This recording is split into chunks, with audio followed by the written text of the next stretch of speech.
Hi friends, welcome back to Make It. இன்றைக்கி நம்ம digital சிக்னேச்சரை எப்படி ஒரு கூகுள் ஷீட்டில் இன்சர்ட் பண்ணுறதுன்னு பார்க்க போகிறோம். ஸோ யூஸ்வலாக பார்த்தீங்கன்னா டிஜிட்டல் சிக்னேச்சர்ன்றது நீங்கள் ஒரு பேப்பரில் சைன் பண்ணி அதை வந்து ஃபோட்டோவாக எடுத்து உங்களுடைய டாக்குமெண்ட்ஸில் யூஸ் பண்ணிங்க அப்படின்னா அது உங்களுடைய டிஜிட்டல் சிக்னேச்சர். உங்கள் டிஜிட்டல் சிக்னேச்சர் வந்து இந்த மாதிரி பேப்பரில் நீங்கள் சைன் பண்ணி ஃபோட்டோ எடுத்து யூஸ் பண்ணலாம். ஸோ இந்த டிஜிட்டல் சிக்னேச்சரை வந்து சின்ஸ் நம்ம எல்லாமே ஆன்லைனில் பண்ணுறதுனால நம்மளுடைய டாக்குமெண்ட்லேயும் நம்ம வந்து யூஸ் பண்ண வேண்டியது இருக்குது. ஸோ இன்றைக்கி நான் வந்து ஒரு கூகுள் எக்ஸல் ஷீட்டில் எப்படி டிஜிட்டல் சிக்னேச்சரை இன்சர்ட் பண்ணுறதுன்னு சொல்ல போகிறேன். ஸோ இப்போது எக்ஸாம்ஸ் எல்லாம் வந்து ஆன்லைனில் நடக்கிறனால எக்ஸாமுக்காக யூஸ் பண்ணுற அட்டெண்டன்ஸ் ஷீட்டில் ஸ்டூடெண்ட்ஸ் வந்து தன்னுடைய சிக்னேச்சரை வந்து டிஜிட்டலாக இன்சர்ட் பண்ண வேண்டிய கட்டாயம் இருக்குது.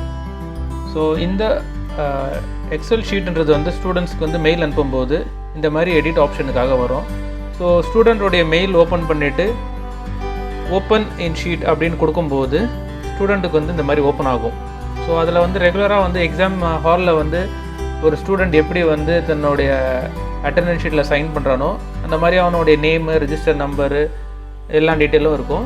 ஸோ லாஸ்ட்டில் இருக்கக்கூடிய அவனுடைய சிக்னேச்சர் அப்படின்ற இடத்த வந்து ஜஸ்ட் கிளிக் பண்ணிவிட்டு இன்சர்ட் அப்படின்ற ஆப்ஷனில் போயிட்டு இமேஜ் இன் செல் அப்படின்ற ஆப்ஷனை செலக்ட் பண்ணணும். ஸோ இந்த இமேஜ் இன் செலக்ட் அப்படின்ற செல் என்ற ஆப்ஷன் செலக்ட் பண்ணும்போது ப்ரௌஸ் அப்படின்ட்டு கேட்கும். ஸோ நம்ம ப்ரௌஸ் பண்ணி நம்ம சிஸ்டமில் இருக்கக்கூடிய சிக்னேச்சர் இமேஜோடைய ஃபைலை அப்லோட் பண்ணணும். ஸோ நான் சிக்னேச்சர் இமேஜ் வந்து ஆல்ரெடி இங்கே வச்சுருக்கேன்.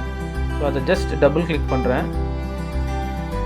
நான் டபுள் கிளிக் பண்ண இமேஜ் வந்து ஆட்டோமேட்டிக்காக நான் எந்த செல்லில் வந்து இன்சர்ட் பண்ணுறனோ அங்கே வந்துடும். நீங்கள் இப்போ பார்க்கலாம், நான் இன்சர்ட் பண்ண இமேஜ் வந்து இந்த பர்டிகுலர் செல்லில் மட்டும் வந்துடுச்சு. ஸோ இதுதான் உங்களுடைய டிஜிட்டல் சிக்னேச்சர். ஸோ இந்த டிஜிட்டல் சிக்னேச்சரை நீங்கள் உங்கள் மொபைல் மூலயமா நீங்கள் ஃபோட்டோ எடுத்து வச்சுக்கலாம்.